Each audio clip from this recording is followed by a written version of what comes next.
Sure. Let him put on the headphones and... Jumping in your grave? Oh, please. Go for it.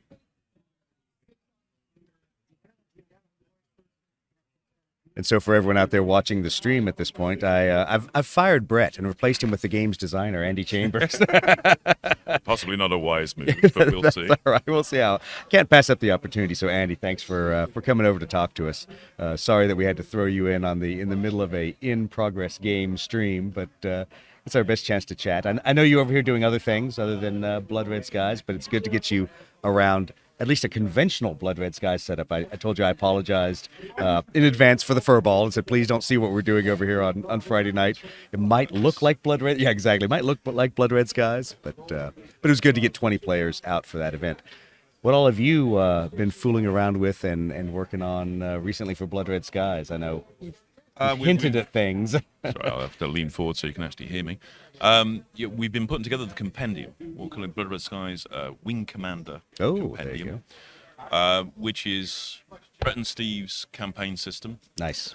Put together here, along with a load of other things that have come through on the Ready Room and in other places that I just thought were good content to put out to players in general. So there's a couple of other little campaign systems in there, some ideas about how to put scenarios together. Excellent. And stuff like that. So it'll be a good little grab bag, I think, of stuff when it comes through. I like that, and that's the thing that we've enjoyed, hanging out in the Ready Room and seeing what people design for scenarios or campaign systems or ways to put stuff together, because we as wargamers can't not tweak something. Yeah. We can't just leave well enough alone. So that will be fun to see, and see what things get floated out there, and then how people find the gaps. And as we talked about, all the little things we forgot to test or thought we had wired perfectly. But that's good. Andy and I were talking, also looking at the board, just seeing the multi-engines out there and seeing P-38s and talking about the P-38 as an edge case itself, and seeing where that goes in the next year in Blood Red Skies, because I think the P-38 is such an iconic airplane. We want people to fly it. We want it to be in the tournaments. We want it to be a credible airplane to take, and so it's going to take some work on us as TOs. It may be that edge case that gets called out specifically in the tournament packet now, but at least people will then play it. Yeah, as we were discussing it's kind of such an edge case of being like the single crew but a twin engine. Right. There's only one other aircraft I can think of well, there's two actually, because we mentioned the ME-262 is that way. Okay, it's a jet, but it falls in the same changed sort of things. thing. And the other one's the British Hornet, but I think just treating it as a single engine is probably the way to go. Yeah, I think it is, and we'll see how that works out in the tournament. And yeah, I've only played once with the new treated as a single engine stats, and that was far from conclusive, because we were just trying a lot of different things. But I think that'll be interesting. I think a lot of the other heavy fighters being used under the heavy fighter constraint, and whether it's 10 points or 15 points or whatever TOs want to adjust some of the point values on, I think that's over to them, because we tried 15, and what do you know, we actually got some multi-engines back on the table. We got mosquitoes, which is good, but that may be a little too much of a balancing factor. I suspect so. I suspect 15 is going a bit too far, because that means you're charging 5 points. Exactly. Which is, that's kind of cheap for what they get. Yeah, so we'll see how it all works out.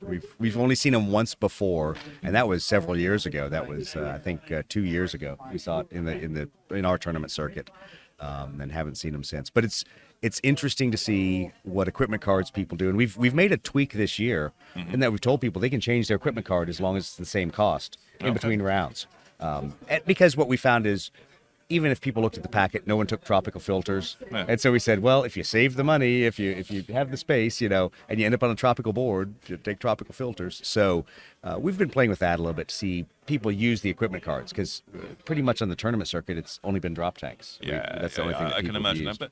But I think you have the right of it there, really, because the whole idea with equipment cards is it allows you to configure and reconfigure slightly according to circumstance. So by allowing people to change between rounds, that's exactly what they should be doing, really. Yeah, and we've seen people talk about taking rockets and then not using it in a specific round depending on the aircraft or the board they're on. Say, no, I don't, I'll leave that 15-point difference. I don't want to be laden with this very fast, very highly maneuverable aircraft that's going to show up from high cover. and I don't want to be the lumbering F4 Corsair. But we changed the scenario again this year. So we went from scenario 1 dogfight. We moved to scenario 2 specifically so we could have high cover as part of the game for everybody. You didn't need a doctrine card to open it up. And we've seen a lot of changes here. So there's been a lot more people jumping in off the edge of the board. And that's been a rude awakening for some. We've seen some aircraft come off the board already in the game with that. But it's been good because it gives us a much more dynamic Blood Red Skies game than Scenario 1, which, at least for me, after a few years, the tournament circuit felt a little stale in that sense. We had seen most of the tricks and most of the things that people were going to do. So this have has you really considered coming up with a specific tournament scenario? We've thought about that, and I think you and I talked about it about a year ago. I am scarred from other game systems tournament leagues where I don't really want to change I don't want to write something custom. I like playing the game as written. And so it's one of those stresses. I think we're going to admit that as TOs, we're going to have to customize a scenario. And a lot of the players have asked, can we play a scenario rotation? I think it's a great idea. I think it will require people to bring a wider variety of aircraft or have stand-in aircraft that we can use as bombers, as things like that, which is fine. There's no problem there. We actually are doing that with a different game system later this afternoon. We told people, don't bring bombers. We're going to provide bombers for that game system. Because not everybody has them painted, or not everybody is comfortable with that part of the list building. So I think there's some interesting things you can do, and we've looked at even with using like targets of opportunity. So forcing people to balance air-to-air versus air-to-ground, and how do I take maybe a heavy strike fighter kind of aircraft like a Typhoon or a Tempest that is going to be good in air-to-ground, and how do I balance that versus the other things I'm going to be jumped by. So, yeah, I think we have a lot to learn in the TO. Well, it's like you're saying about having high cover becoming a factor again. Is because certain planes really do well coming out of high cover. It suits them down. Well, we've seen the Spit 5Bs. They've been deadly coming out of high cover because they have tight turn. And so they will jump out of high cover. They will make that turn. And I guess they've already got a second shoot down out there. So I have to ask Steve. Looks like we've lost a Spit. We've lost 2 of the Yak 9s out there. So we've got them. We got little icons showing which have been shot down. So it's looking kind of ugly. Yeah, for the so Yaks. if anyone has jumped into the stream and wonders why are there only 2 boom chits on the Yaks with 2 shoot downs, yes, 2 of those deep pockets cards went against the shoot down. As we talked about, interesting rules saying I'm willing to let it go as a TO. Normally you would only play 1 deep pockets card per iteration of bad things happening, but you want to burn your deep pockets? Go right ahead, my friend. Yeah. But that's been an interesting fight on that one with the high cover pitch-in that caused an early loss. And I haven't seen, let me look over at the other tables. I guess in our table 4, our desert table, they actually have brought in their high cover, so everyone's finally on the board, but it doesn't look like a whole lot of damage.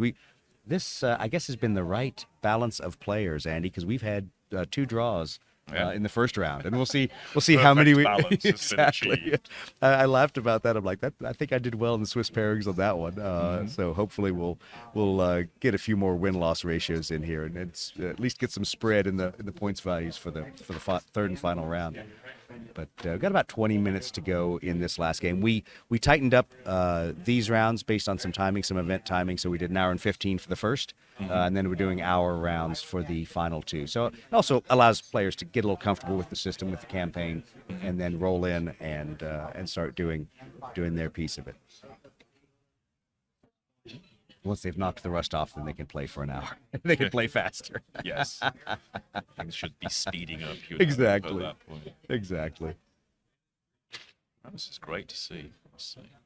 Yeah, that's all Steve's work to set this whole thing up. Steve has done a brilliant job setting it up. Don't pay attention to all the zip ties, and it looks like something built in his garage because the streaming rig was built in his garage. But it works. Yeah, it does, and it's so we're out there on Twitch. We're live. We're recording it, so we'll throw it up to YouTube and get it out there and put it in the ready room. So hopefully everyone will be able to watch these. And as we said earlier, Andy, it's so funny with the community. We had to remind them. You are not a lot of these other game communities. We're going to make mistakes on the stream, and we're going to catch people making mistakes on the stream. And I am not going to turn around as one of the TOs and fix something in the stream behind me. I'm just here to observe and comment. So these are two players playing the rules as best they know them. Yep. And we're gonna some things will go by. You're gonna jump in there with thunder and lightning. Yeah, exactly. You got it wrong. You know, the bad thing is now with our team, the way we had it, we literally had one member. Casey was the only roaming guy between 5 tables, so he's not going to catch every rules glitch or every misinterpretation. And for me as a TO, I'm fine with that. I know other systems they're not that way. They're always monitoring the top table, but for us that's the streaming table, not necessarily the top table. Mm-hmm.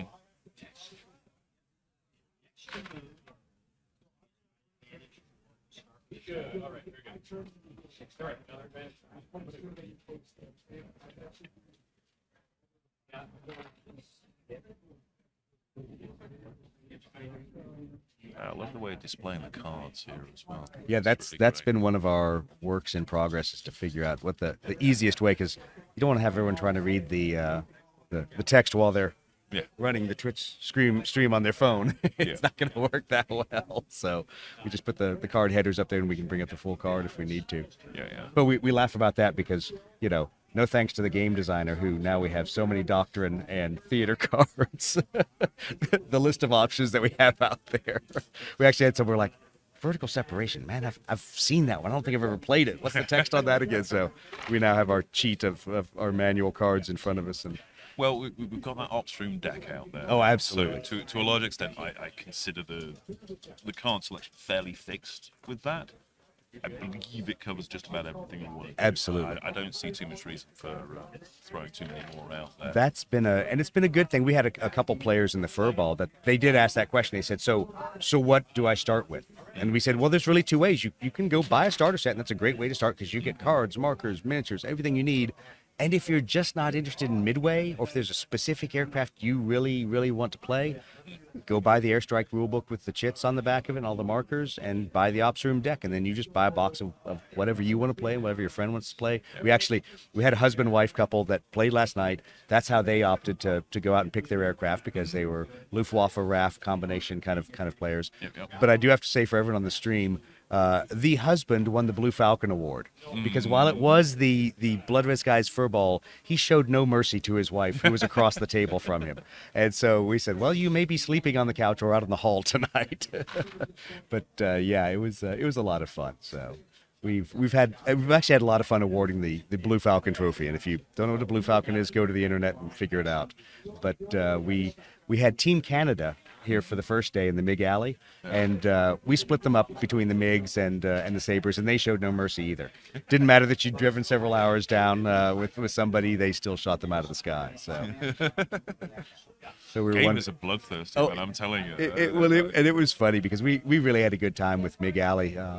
We had 3 B-29s on the table, I think 6 F-80s as flak suppression, probably I think it was 8 of the F-86s and MiGs on either side, and then we had 6 Panthers come in for cleanup on that. And that was actually John, who's over on our desert table. He got the Royce Williams trophy on that one, because as the F9s, literally none of the MiGs wanted to fight with him, and so he pitched up, put some boom chits, didn't shoot one down, put some boom chits on them, and then rolled right back in and strafed the AAA again. So I think he was the most aggressive player out of all of it. But it was fun. We had a good time. We lost one B-29, got 2 of them across the target, got both targets taken out. Actually, the F9s took out the last hit on the last target, got a critical with strafing ordnance, and so Good times. it took it out. So it was fun. I really enjoy the MiG alley rules. They're definitely it's a different game. Yeah. It moves things up a notch once speeds get up that high. Oh yeah. I'm kind of delighted that the system actually holds up. It really does. And what we saw is we did play the long way on a table. So the target board was a 4x6 table that we were playing the long way on. There was a water board beyond it that was kind of a marshalling and start area. Yeah. So everybody pretty much by their first turn was on the long way 4x6, but the targets were in the half of that 4x6. So there really was only about 4 feet or 3 or 4 feet of movement to get aircraft to the target. And of course the MiGs pounced from the side. So as soon as they boomed out one squadron of MiGs, next turn another squadron showed up. It made their life difficult. But I thought it was a good validation for us of the air to ground part of all the rules, and then for the air-to-air piece, which we'd played a lot of, but putting them in concert together, because it wasn't until at the end of last year that we did a big MiG alley with Panthers, F-80s, F-86s, and MiGs. And that really was just the Panthers running off the table. That was post-strike. The Panthers were trying to get out of Dodge as the fighters were coming in to defend them. But this was the whole strike package, and it did really well. So nice job. Fight your way to the target, fight your way back again. Exactly. So it worked out real well. And we based it off of priority target. There was a little bit of tweaks, obviously, for where we put the targets on the board, just because we knew we had so many aircraft, we couldn't fit everybody having their fight at the one side of the board. It wasn't going to work out very well. But it worked well. And I think a lot of people still have that question. They're like, how much space do I need for a jet game? And we've told them you can fight it in a 4x4 easily. You might want a 4x6 if you bring a lot, but the system still works. Just things that hustle around the place really pleasingly fast. I was surprised still nobody flew off the edge of the board. Everybody kept it on. They kept it on the board, and they were fighting between the 4-foot section of it. But it was kind of funny to see just as everyone was happy they boomed out the MiGs, and the MiGs re-arrived at the worst possible time. But B-29s did their part. It was good. Yeah. There's been rumblings about doing more jets, not specifically MiG alley, but potentially some different corners. Right. Forward, but we'll see. Warlord hasn't yet to officially talk to me about it. Uh-oh. I have just my antenna. Yeah, exactly. Movement. Exactly. All the secret information on the side there. So, looking at the top table, it is still all tied up in the corner down there. Yeah, they're all kind of mixed up in there. Still no more losses. 2 boom chits, 2 boom chits, and 2 of James's Yak 9Ds are off the board. His 2 aces are still. Yeah, they are. So I think that's probably what's keeping him going there. Yeah. Hard to pin down. Yeah, he's got a rookie in there. Only 12 minutes to go.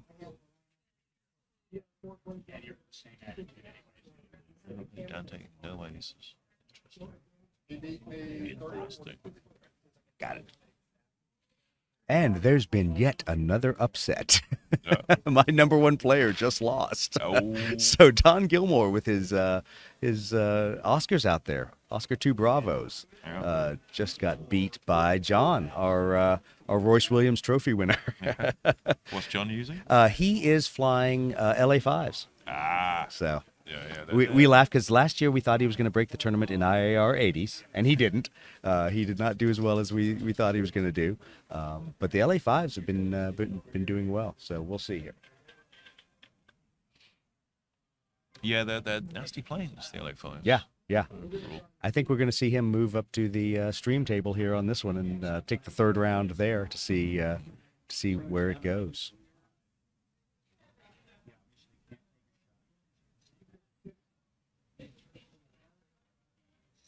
So you have a time limit on these. What happens when you hit the time limit? So some of the players have been very good about that. As we count down and get down to the 10-minute round, they'll actually go ahead and call the game at the end of their turn. And then we had in the first round our game with Mosquitoes versus F4s. They had 3 minutes to go, but they looked at us. They're like, we were at the end of a turn.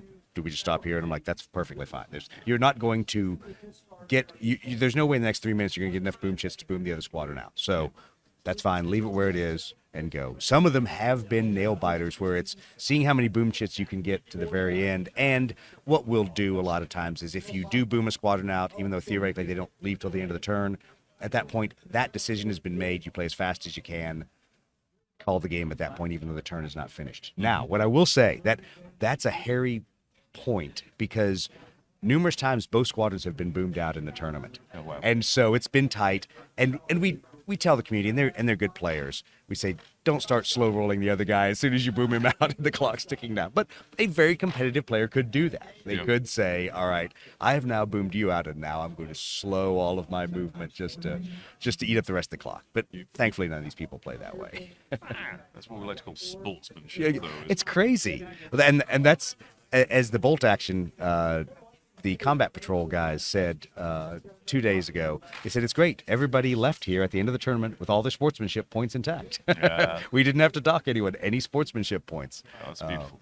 And so that's the good thing with Blood Red Skies is I think only once have we had any discussion of sportsmanship, and it was the players themselves bringing it up. And they said, and they were both funny things. So one of them was a player that said, I didn't use this card properly, and my opponent didn't call me, therefore I should not be in the top 3. And I'm like, that's your opponent's fault. That's Oh, bless him. but good on them for calling themselves out. And then the other one was a player saying, I didn't catch my opponent and help him use the card correctly. And I looked at both of them, and I said, I appreciate your sportsmanship. That's great. However, any other TO would go, yeah, I don't care. Tough luck on your opponent. No need You need to pay attention better. But no, that's the kind of community I think we have in this game, and I want to keep it that way. I know at least we've had the discussions on how U.S. style of play is different than other places. UK style is very different, and the venues are different.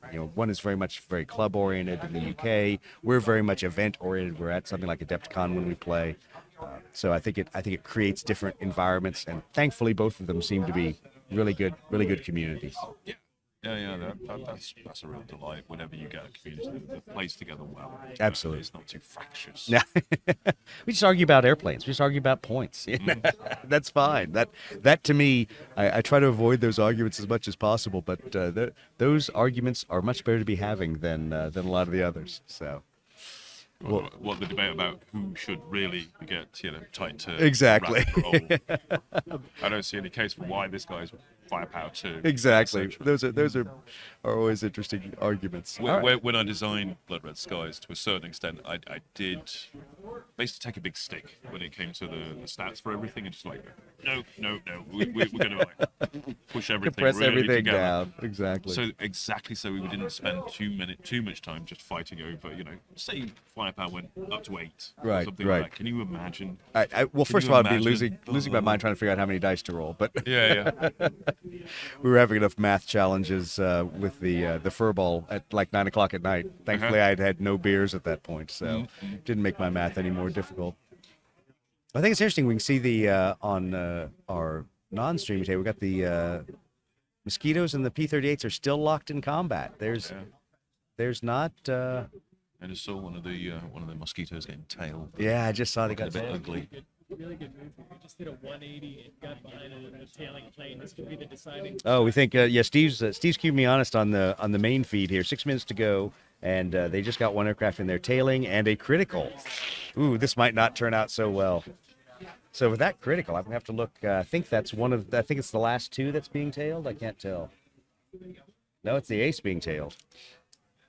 No, he might manage to wriggle out then. Oh, that's not going to work out. Or not. Well, and another one comes off the board. Yeah, James, I think that's it. That's it. Really. Around number 2 to 1. I mean, more power to him for actually keeping it together for the this long. Oh yeah, and I was 4 against 6, because that's never easy. Exactly, I was surprised. I thought as soon as the Spitz had jumped in from high cover and ruined the day of the Yak-9s that it was going to be over quick. Yeah, deep pockets, I think, probably kept him in there for quite a long time. Yeah. And 2 aces, that always helps too.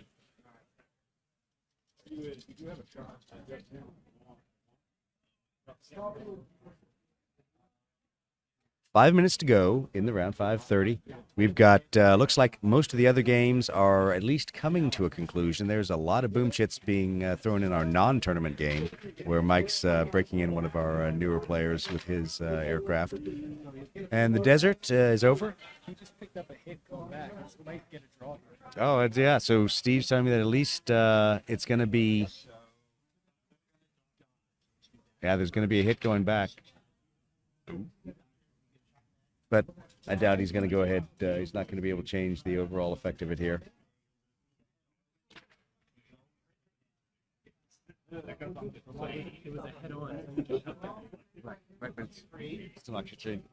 Yeah, I don't think that's going to make a difference because one's boomed out, the other one isn't. Yeah. Although it could drop him down enough to see if there's anyone left with an activation that can take that opportunity.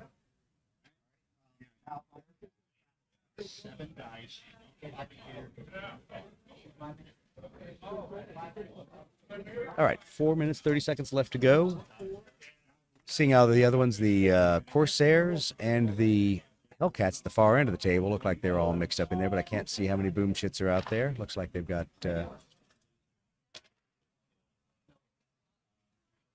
And obviously our desert game is decided with John now moving up into the top seed. Mm-hmm.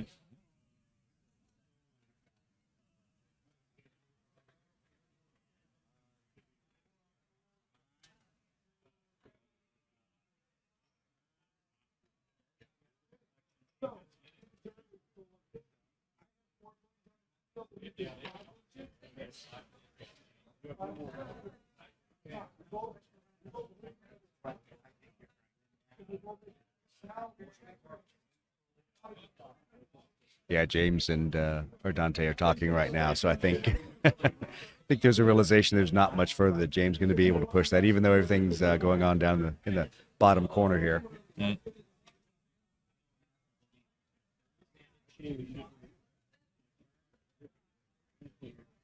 Yeah, that's funny that the entire fight is taking place in about a 1 square foot area. Well, we were talking about Mig Alley earlier on. That's one of the things about Mig Alley is you get forced to use the whole board all the time.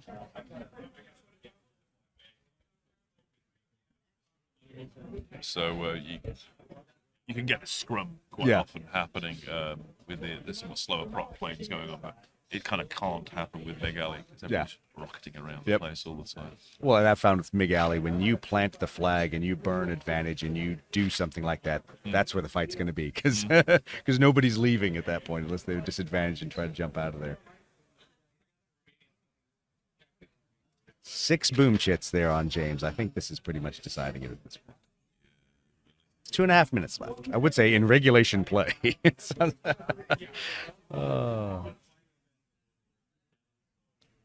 Yeah, well, it tells the story, doesn't it? The fact that you can see the Spits are just on 3 boom chits. Oh yeah. Yeah, Dante's so done 3 planes, 6 boom chits. Yep. Yeah. They've taken a serious pasting there. They have. Were you saying that the Spitfires entered from high cover? So he brought 2 in from high cover. So he had 4 on the board and he had 2 in high cover. And those 2 made a decisive entry. Yeah, it's certainly looking that way. I say, because considering that they've cut through the deep pockets as well. Right. Yeah, they've clearly been throwing a lot of lead around. Yeah, it made a decisive effect there, which, watching that alone made me happy that we'd gone to scenario 2 and that people now have to think more about their flanks than they did. Another yak just went down as well. Yeah, so under the boom chit on there, and I think he's...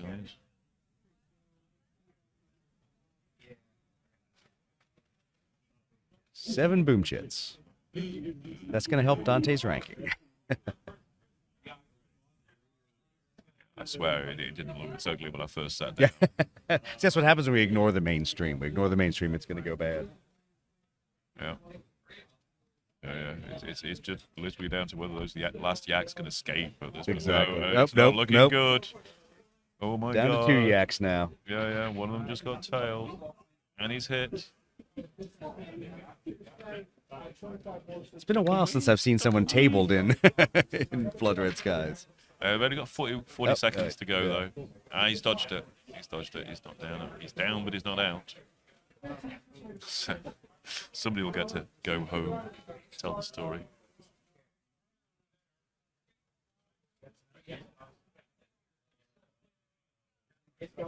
So we got that. All right, so we've got the end of our other matches and 30 seconds to go in the top, 15 seconds to go in the top match, and the Mosquito versus P-38 match.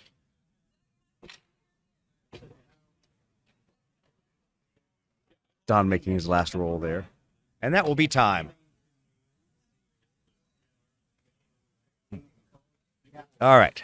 Well, thanks, Andy. I appreciate you joining us for this. This is awesome. It's great fun. It's good to have you on the... commentating. Yeah, exactly. I know. It feels weird. Oh, but it's a load of fun, so I really appreciate that.